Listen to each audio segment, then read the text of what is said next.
All right. Welcome back to the Mafia show right here on Sports Yard TV. I'm your host, Giovanna Scroggins of the Mafia. I want to start out this episode by doing roll call with the boys. Rob the Don, I'll let you go first. What's up? As always, Rob the Don. You call me what you want, just don't call me broke. Hey, it's your boy Juan DC Mo in the flesh, man. Yeah, it's your boy, that boy Shim in the building from Texas right now. What's going on, y'all? Yeah, I mean, you're in my neck of the woods down here in Texas, so that's exciting. But speaking of Texas, it's a perfect segue into our first topic. This one hits a little too close to home. Are the Cowboys America's team or America's illusion? I think saying it's an illusion is a little bit dramatic, but I'm curious to hear y'all's thoughts. Who wants to go first? I mean, I guess I'll go real quick. So being an Eagles fan, I mean, I got respect for the Cowboys. They are not pretenders for the most part. Definitely contenders to an extent. But when they dealing with injuries, like Dak was injured all last year. Their defense be getting beat up sometimes. Trayvon can't really stay healthy. They always seem to have the pieces, offensively and defensively. They always have the pieces. The roster is there. The numbers are there. Before injuries, they always seem like a top 5, top team. They become pretenders when it comes to the playoffs, though, and that's their kryptonite. And that's it for them. Like that's my thing. They good up until playoffs. They don't really mean anything to me. Yeah, I mean, I would have won that. Like, far as I'm Eagles fan myself, but it ain't no way that Doc is like second in touchdowns and he's top 5 and passing and like it's crazy, right? So we got to be real. Javante's having a crazy year, especially coming the first year off a trade. I think he's like second in yards as well. So and off one fumble, and they've been going to him a lot. He just had like over 100 yards last game. So you got to put that together and be like, okay, like what's going on? George Nick is having a good year. We didn't know he was going to step up when CD was out. I think that you look up, right? Like Russell Wilson had his best game. He had like 400 yards. Like we ain't, and now this man is crazy. And now it's like, okay, he had his best game against Dallas, and Dallas gave up 40 points and ended to a tie. It happened, right? So at the end of the day, what are you going to do? And I think that Dallas has a shot, but losing Parsons was detrimental. Like after losing them, I think that it just took away the locker room. Like the defense captain, defense leader, they have nobody that right now can like in the locker room that can just make them like be motivated. And I think they lost it once Jerry made it about him. I think he lost the locker room. I think they're trying to recover from that. Yeah, no, I agree with what everybody's saying. I'm gonna keep it a bean. Like the Cowboys need to fix their secondary because that shit is trash. Their secondary is trash. You sat there and said we need to stop the run. You barely do that, and now you let Russell Wilson 40-something. That nigga need to be in the rec league, and he gave you 400 yards. You let a man that need to be in the rec league give you 400 yards. There's certain things that we have to be honest about. Your secondary is trash, and when you get into the playoffs, you need to be able to stop the run and at least stop the bleeding when it comes to the secondary. Everything's a shootout. Dak's not number 1 in touchdowns because Dak want to be number 1 in touchdowns. If Dak don't throw them touchdowns, they are going to lose. Like, there is nothing around it. I really think that Dallas secondary is so bad that Caleb Williams, he's not like that. He got a goddamn flea flicker off. Like they was doing bullshit in there. So I think honestly, when we look at the Cowboys, I think they have a great offensive team. I think their defense is lacking in regards to their ability to stop air yards. Anybody and everybody can throw on them. I don't know what happened to Trayvon Diggs. Is Deron Bland healthy? I'm not sure. Like their secondary is I don't know, man. If not mistaken. Oh, you smelling the ass? My words exactly. If I'm not mistaken, I did see Trayvon Diggs on the injury report today, out from the Cowboys. I think he was a DNP, did not practice. Not sure. I need to go back and look. But is it a fair assessment? Is it a fair assessment to say that this Cowboys defense was bad even before Micah left? They were suspect, I just like think how the this. Ravens I are think now. this. There, This Cowboys defense, in my opinion, being a true Dallas fan, this defense kind of started getting terrible when our old defensive coordinator left. That's fair. So now you have, I mean, there's a lot of defensive, the run game was a huge part of our issues last year on the defensive side of the ball. And then now you mentioned Robert on the secondary. So when you combine those two things at that point, the Cowboys have one of the worst, you can't stop the run or the pass. So do you have defense at that point? But I digress. I have to mention that Dak is, playing in the elite category when it comes to numbers. And it's kind of funny to me because I always see Dak 100%. in the top 5 conversation, which kind of brings me to my next point and my next topic. I'm curious about what y'all think in the MVP race. Who is really him? Last week we talked a lot about Baker Mayfield. He's been playing some good football with the Bucs lately. Who's really him in the MVP race? I started off. It's that white boy that smoked Black and Miles. It's Baker Mayfield. Like it's Baker Mayfield. I think Baker Mayfield. He's 4-1. I think he leads the league in fourth quarter comebacks. I think he's definitely top 5 in touchdowns, top 5 in passing yards. He's different. You know what I'm saying? It's that white boy that smoked Black and Miles. Like he played like he smoked Black and Miles, and he got child support due on the first of every month. So shout out to Baker Mayfield. I like the way he plays. I like the aggression that he's playing with. He's on his revenge tour, and I think he gets his MVP. I mean, going off of that, man. I mean, man, that's why the Eagles loss hurt me because I would had the leverage. Do you say Jalen Hurts? I mean, he had a great, in my point, a passing game. He still had no interceptions on the year, so I would have set him until that loss. So we have to move on. But I'll go Baker Mayfield or Matthew Stafford. Man, Matthew Stafford's number 1 in passing yards right now. Got like 2 interceptions. And got the most touchdowns, right? So it's like Rams been on a run. I thought after losing Cooper Cup, I thought that was going to be, that was going to hurt them, but Puka stepped up. And I think that Matthew or Baker Mayfield can be the ones that go MVP. And then going back, we talked about Dallas, like Doc is having a year. I mean, it's crazy that we're talking about, but Doc is having an efficient year. So it's like I see back in the 4th MVP race, and I think right now I have to give it to Matthew Stafford, and then I can see Baker Mayfield getting right there. Like it's 1A, 1B, in my opinion. That's I fair. That's like fair. that. I Shout agree. out I to agree. Puka New. Shout Yeah, out to Puka, yo. Puka Ian. And it's crazy with how much he could spam Puka and that joint work every single game. Like, yeah. it's mind boggling. It just shows how much of a dog he is. But I do think, uh, who do we say? Baker. I think Baker's up there. I do like Stafford. I don't Mm. think that those two. It just depends on how much they keep, how they keep going, and if they still continue to win the games. Because Baker is barely winning. And that just goes to show how much he can bring the team to a win in the clutch. And he is up there on my top. I gotta say Josh Allen too. He did just get his L. Lamar was gonna be in there, but Lamar and the Ravens are Dunzo. I'm gonna go a little far left with the non-quarterback MVP, and I'm gonna say Christian McCaffrey. Just to put that Mm. out there, Christian McCaffrey on Mm. the 49ers, because we know what's his face what's the quarterback there, um Mac Mac Jones. Mac Jones. Jones. not Mac, Brock. Brock Purdy. Yeah, when he comes back, I mean, he's the starter there. Mac Jones is doing his thing, but I think Christian McCaffrey is holding that team together. That's the thumbtack of that team. And if they can win 13 plus games this season and keep up and go deep, I think he can. He got a chance to be in the at least the running for MVP. That's a non-quarterback. I mean, I, CMC didn't have a choice but to keep that team together. I mean, he didn't have a 100%. choice. He's injuries and all. one of the best players in the league, and he has no teammates to play with George Kittle, Juwan Jennings, Ricky Pearsall, Brock Purdy. I mean, the list can go on and on and on for this 49ers team.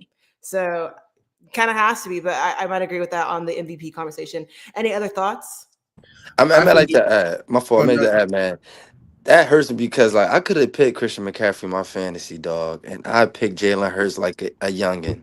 I picked Hurts, boy, and I had Christian. I'm like, he coming off an injury, He ain't he make is it to cooking, receiving and rushing, boys. So it's crazy. But I'm sorry, yeah, it's crazy.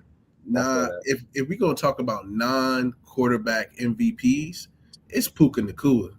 It's Yeah, like yeah. what he got 10 receptions in every game this season. I think he had one game where he was under 100 yards. Nuts, nuts.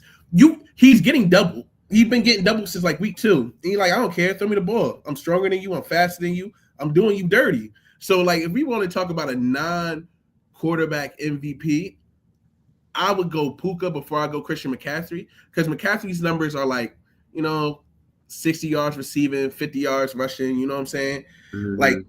stupid. Great. It's cool. That man is getting 10 receptions. You know how hard it is to get 10 receptions? He's getting 10 Nigga, receptions too per like game, don't at know least just 100 go yards. Taylor. And you the main guy. And he's the main guy, and you know he's getting double. You know he's getting double. Still getting the ball. Still getting that job. Yeah. Yeah, I mean, you can't sleep on Jonathan Taylor. Jonathan Taylor has been having, if we're going to talk about running backs, Jonathan Taylor has had an amazing season.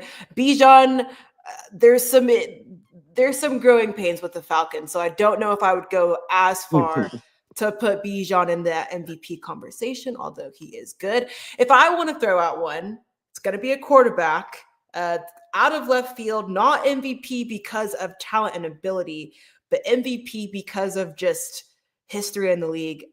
Joe Flacco for me. I mean, if you think about it, he's not going to win MVP. Let me make that very clear. I do not think Joe Flacco is going to win MVP. But man's on the Colts last season. Look at the Colts now, surprising us. Now he's getting traded. If you did not know, Joe Flacco is now getting traded to go play backup QB for Joe Burrow, who is out with injuries, taking over for Jake Browning on the Bengals. And he left the Browns in a decent condition too. The Browns have been looking not like the Browns. So that's kind of my MVP currently. And I'm excited to see what he does on this Bengals team this week. He is expected to play. Any thoughts on that trade before we get to our next topic? That old man about to be sent to hospice. They ain't got no goddamn Oh, line. They about to put his that old is ass in true. hospice. That is true. Is If they can sack Joe Burrow the amount of times, they're definitely getting to Joe Flacco. One Yeah, thing Joe about Joe got Flacco, no man. elusiveness and nothing. I feel so bad for Joe. Man, they signed that man up for hospice. Send him flowers on Monday. They about to whoop his ass. He beat Man. Brady. He beat Brady. Oh man, and I think that's what we're riding on, man. Joe Flacco gonna get himself a job. He gonna find himself a job, dog. He knows somebody, man. It's no way. I It's no way. Joe I So can Flacco probably hey, part Jamaican. game recognizes game. I can appreciate it. Joe they could have Flacco's gave kind of Russell Wilson that. They could have gave Russell Wilson that treatment. That's crazy. yeah, but did Russell beat Brady? No. I don't know. Well, speaking of kind of underdogs in Joe Flacco and Russell Wilson, let's talk about the dark horse threads. What underdog teams are we looking at? Do we expect the Bengals to make a turnaround because their offense has been abysmal? What underdogs are we looking at? For me, Jaguars are definitely making the playoffs. I could see them getting at least to the second round. I don't know about the conference championship, but they're definitely getting the second round. They're probably if they are a wild card. I mean, right now I only think they'll be a wild card team. So like, I think they're definitely getting the second round. I watched the game on Monday. I watched a couple of other games, and their defense is like that. Like their defense is like that. It gets turnovers, which is one of the main things on defense. You want to be able to get the ball. And offensively, ETN is on a roll. Brian Thomas Jr. is finally getting his legs back under him. Their tight end Strange, hopefully that hip injury, he's out for like 4 weeks, but Strange is a cool tight end. And Travis Hunter had one of his best games last week He against had a dog of a catch. crazy, crazy. I thought he was gonna drop that shit, but Travis Hunter had one of his best games, and he, you know what I'm saying, like their receiving core is tight. They got a good tight end. You know, Trevor Lawrence is using his legs. He's throwing his arm. He looks like he's back in college. He looks comfortable. I think that team, the Jaguars, got a real shot at it. Any other thoughts? Underdogs?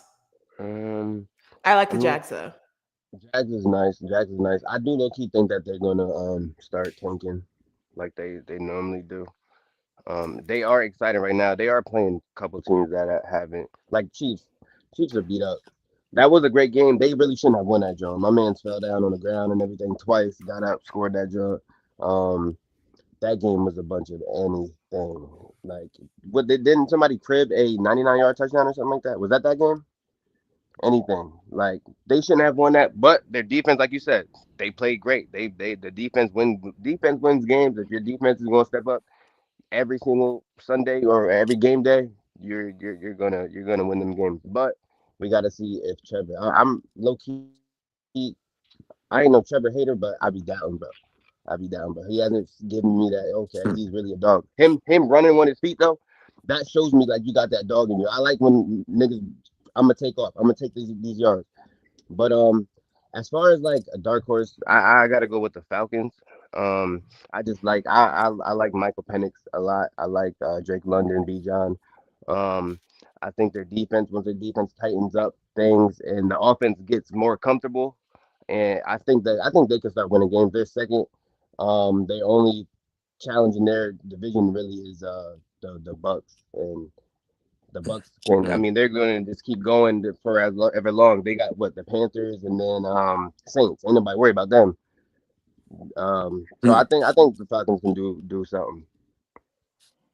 Yeah, I mean, going off. I got two. I think between the Rams or the Buccaneers, right? Because like, even though the Rams, right, they lost to the Eagles. We could look at that and say they beat the coach before we so-called Jalen Hurts came in and made the plays, right? But I will also say the Buccaneers because Bucky Irvin, he's having a great year. They got some veteranship there, but and then you got Baker Mayfield who just coming into himself into. I feel like that's his home now. Like he figured it out and got comfortable. So. I think those two are like the underdog teams at the moment. So, yeah. What's interesting about the Jags game against the Chiefs, that last play, if you haven't seen it, Trevor Lawrence fell down essentially twice, um, still had the ball in his hands and somehow managed to get in the end zone. I think it was probably the greatest 1 yard rushing touchdown I've ever seen Mhm. by a quarterback. But the most shocking thing for me about that play was watching Chris Jones standing there. That man looked like he was about like taking a smoke break. I don't know what happened. I don't know if it was miscommunication, but that He don't was want to be there. probably the wildest thing. Yeah. I don't think he He really don't want could to be have there. done I think anything in that position.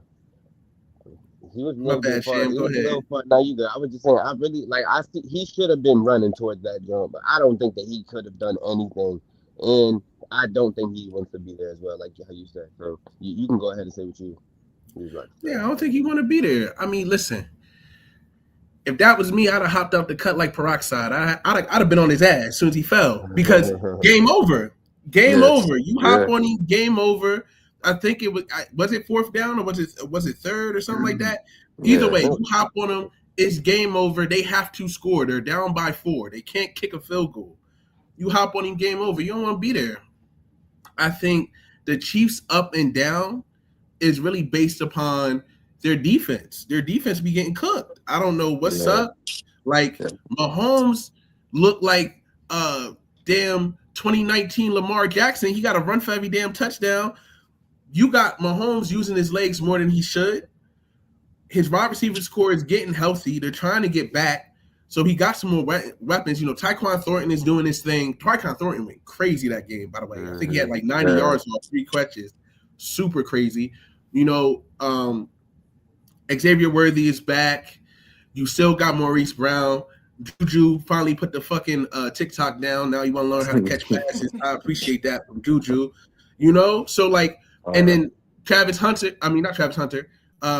Travis Kelsey. He's learning how to catch the ball again. So like, their offense is getting things together. also got Pacheco. You also got Hunt. So you got two really aggressive, powerful running backs. Their offense is fine. It's that defense, man. Y'all got to stop getting cooked. I don't know. Maybe maybe the NFL sent out a memo like, "Yo, just let niggas throw it over the top," because a lot of teams is getting cooked in the secondary. Like, it got to be a Defense is memo like, hard. just let that shit go. What Even NFL team do we a think? receiver is hard. Yeah, what NFL team do we think has the best secondary right now? Curious. It got to be between Jets and I say Broncos. Um, that's a good question. If you talk about Yeah, secondary, the um, Eagles. I think Cleveland locked shit up. Cleveland locked that shit up. Don't sleep on the Colts. It's hard to score on them Colts. It's hard to score on them Colts. I think another team that I've watched, I felt like their defense is relatively good.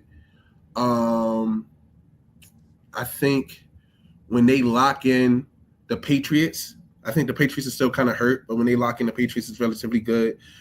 But like, I think it's across the league, like secondaries, that shit loose. Women that are loose, that shit is They just wide getting the fuck cooked. open. Like, It's it's wild. bad. It's Waffle House every day. So that's why, like, if you're a receiver, this is your time to get paid, because a lot of teams, I don't know, the cornerback position is not like that right now. Like, dudes is getting cooked. And I think from a secondary standpoint, like, if we really think about it, I mean, no offense, I know there's a lot of Eagles fans in here. No offense to the Eagles, but y'all be getting Yeah, cooked out for there sure. too. 100%. 100%. Yeah, Yeah, man. Yeah, so we like one half Yeah, player. yeah. Mitchell be having trying to save us and then cover for DeJean. mhm. Yeah, I yeah. thought that was a cold ass white boy. I mean, he be getting cooked now too. Yeah, He's still and that's the point. Cooper still be making plays though. He makes plays. But speaking of the Eagles, I want to dive into some. This is fitting because it's spooky season. Dive into some AJ Brown drama. Man's post. Being a drama queen goes on Twitter like most professional athletes, it seems nowadays do when they want to express their emotions. Basically says. I'm curious, what did y'all think about this tweet? Because there's like people that read into it too much can kind of interpret it the way they want to. But I'm curious what y'all got out of the tweet if you saw it. I mean, what I got out of the tweet is that he wants more, right? And he wants to become the greatest, wide receiver that came out this game, come out actually from the Eagles in history, right? But the problem is though is that Howie Roseman, he put on himself. You wanted the best running back, you wanted the best wide receivers, and now we had a position where now okay, you don't let Saquon carry as much carry as he needed to have. So now we trying to throw it, but now we got people are questioning why did Saquon only have 6 carries. So now if both of them are on the same page, now we have AJ Brown. If he's not getting a certain amount of catches or receptions, he's going to be upset and be a drama queen. So I think what's going to happen is, if they win this year, which I believe Eagles will win, I don't think this loss is bigger than what everybody can make it be. But I felt when they win, he's out of here.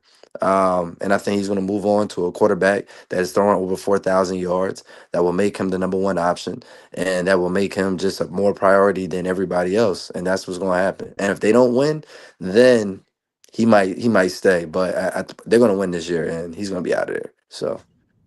So Juan, I agree with you up until the point that y'all are gonna win, only because the chemistry is off. I ain't gonna lie, like, the chemistry is not the chemistry from last year. Like, the main thing is For not the sure. main thing currently. For sure. So especially with that last play, like, that nigga looked like a DB on that last Yeah, catch. yeah. That Yo, was crazy. count that as That a was pass breakup. crazy. Real Devontae talk. would have had 100 yards off that catch. It'd have been crazy catch, the craziest Crazy catch. catch. And the shit was right there. Like, he had it. Right there, right So, there. I think it's he want to shine. And you know what? Come to the city where you can shine the most. Bring his ass to the Giants, man. Y'all got Saquon. Let me get AJ. Oh Come Lord, on, oh don't no, stop. man. Yeah, let me get AJ. But he Listen, he he, get, he gives me Patriot vibes. he gives you, man. Fuck the Patriots. He Fuck gives New me England. Patriot vibes. Feel me? Fuck That's why Diggs went over fuck there. Chowder. You see All how the that Diggs for shit. Diggs? Huh? You see how they did for Diggs? Yeah, but Diggs got exactly. You don't want to be arguing with no Stephon Diggs. Stephon Diggs got too many baby moms. He don't got shit to lose. So you don't want to argue with Stephon Diggs over no damn catches. You can have all the catches you want. My main receiver tore all his shit. What is it? ACL, MCL, his meniscus. He got turf toe. That nigga going for a couple. He might be out for 2 years. Like Malik Neighbors is going for 2 years. He tore his ACL. Damn, 2 years. 2 years. 2 years. Yeah, I think he's out for the rest of this year and next year. 2 years. Oh my Lord, Giants can't get a break. Y'all can't get a break, man. It's crazy. He got turf toe. He tore his ACL, and he tore his meniscus. Yeah, good luck on this draft, man. Good luck. I want them to lose every single game. They got to lose every single game. Let me get the number 1 draft pick so we can figure this shit out. But AJ Brown, come on, man. Nah. We can figure it out. We gave y'all Saquon. I can't have AJ. They're going to treat him just like Tyreek Hill for the Miami. No, we not. We're going to let him rock. We gave y'all Saquon. We can't get AJ. That's crazy. Nah. Okay, so if the overall consensus is AJ Brown, he's time to move on. What team realistically is the number 1 contender for trading for AJ Brown outside of the Giants? Okay. What team realistically could benefit from this? I mean, we saw a great move, in my opinion, by the Cowboys getting George Pickens. That duo with CeeDee Lamb. Obviously, CeeDee Lamb's hurt, but CeeDee Lamb and George Pickens on the field is an amazing opportunity for the Cowboys to elaborate on, because both of those receivers can be number 1 wide receivers on any other team. Same case for AJ Brown. So pairing him with a number 2 or a number 1 on another team, that's good. Go ahead. My fault. My bad. You good. I think for me, the 2 that come to mind is the Buccaneers and the Colts. I think the Buccaneers mainly because all of their receivers are hurt except for Emeka and Boku. So he's already a lock for Offensive Rookie of the Year. Like it's hands down, Emeka's Offensive Rookie of the Year. Still a lot of football left to play. There's a lot of football left to play, but they need him. He there's no one else he's There's throwing only to. one thing that can happen, and we ain't gonna say it. But yeah, God forbid anything happens to him health wise, but like outside of that, it's a lock, right? So because they have to keep throwing to that man, they don't have any other receivers. So I think if you put AJ Brown there, Mike Evans, one of the greatest wide receivers to ever play this game. My guy too old. He don't got no knees left. Like he can't cut like that. Every time he cut, he get hurt. So he can't run no more slants. He all go routes, nothing fast. So Mike is on the back end. Then you look at Chris Godwin. Chris Godwin's coming back from a major injury. I say if you want to do a trade, you give maybe a first and a second. If the Eagles want to get spicy, 2 firsts and Chris Godwin, and you go get AJ. You know, you go. I wouldn't give 2 firsts for AJ. A first and Godwin, and you go get AJ. Yeah. All right. I like the Bucks. Give me one more team, and then we have. I'm sorry. I have to give like 3 teams. I'm gonna say Detroit, all right, Rams, or Baltimore, and maybe Patriots. But I'm only saying Baltimore because I can see them trading for Bateman, and keeping Flowers there as somebody to pick up like they did with the Jets for Wilson, before when Rodgers is there. So I think that'd be a good move for the Rams because Matthew Stafford's gonna give it to him. So him and Puka, that'd be crazy. And you can shop him to a LA market. He ain't gonna say no to that. So. All right, fair enough. AJ Brown, time to move on. Time to move on for this topic into our last and final topic, which kind of is breaking news as of recently. NCAA athletes now being able to bet on sports. I believe this is just... I believe it's professional sports and not collegiate, if I'm not mistaken. But that's crazy. Good or bad for the industry? Horrible. You know how many people, if you're in college sports and your man's is in the league, bro, just miss that last catch. I'm sending texts. Just go ahead and miss that last one, gang. I got you for under 4.5. It's going to get nasty. You're allowing them to bet on their peers. They're their peers. Emeka just got in the league. You think he don't know Jeremiah down there, like everything's already rigged. If I'm a college Crazy. athlete and I can bet on my man's that just went in the league and he's a rookie and he's getting a lot of burn, bro, just say your toe hurt, bro. Yeah. I got 100,000 for you. It's even like you're allowing them to bet on their peers. I feel like it's not enough degrees of separation. Like college athletes and NFL athletes coincide and commingle together too much for you to allow them to bet on the pros. I think it doesn't make sense. Um, the amount of collusion that will happen will be ridiculous. A lot of niggas is about to lose money because some unders is about to go stupid. Like the under is Yeah. about to go stupid, bro. Just go ahead, miss that catch. You gonna get your NFL check, and I got 100,000 on an offshore account. It's about to go dumb. It's about to get Yo. Ass on nasty in God here, now. bro. And I don't know who NM is, man. That's their bonus bet, the NIL money. That's their bonus bet, man. It's And they got crazy. the NIL.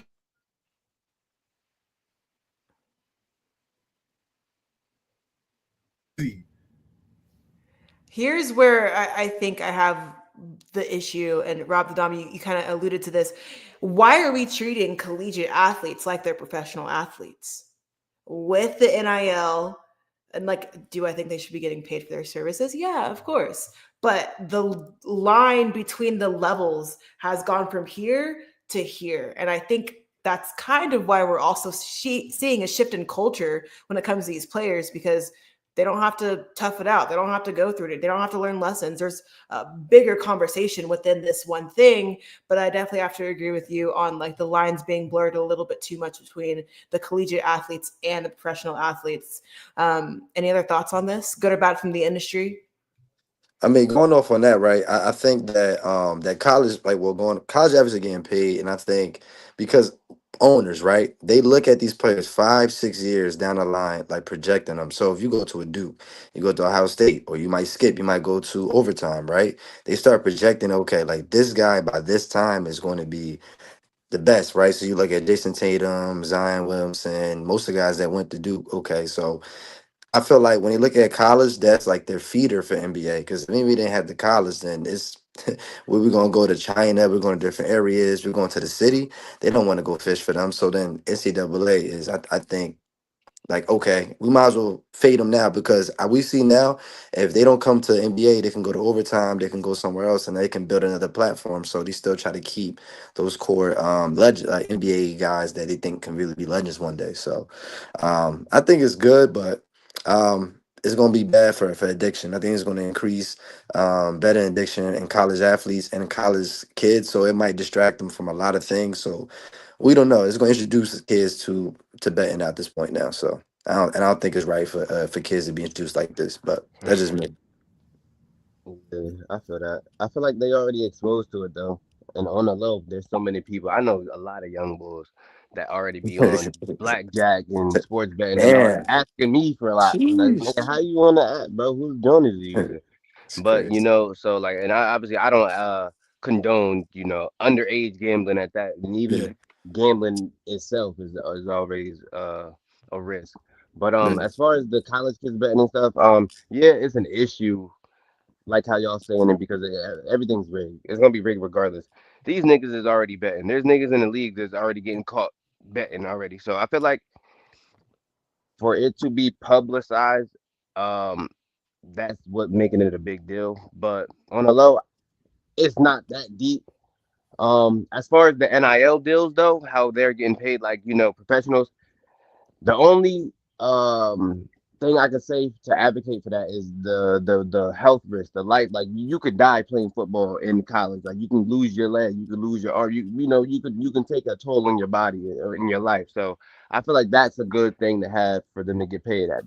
As far as millions, niggas, I don't think these little kids should be getting paid millions and millions like that. But it depends on how much revenue you bring to the school and all that stuff. So all that comes into fruition. So it's like I'm in the middle of it. Like I'm more so, yeah, they pay them. It don't really bother me none. But as far as the betting and stuff, I don't think that they should legally be able to bet on that. This is They my. can go gamble on casino or something.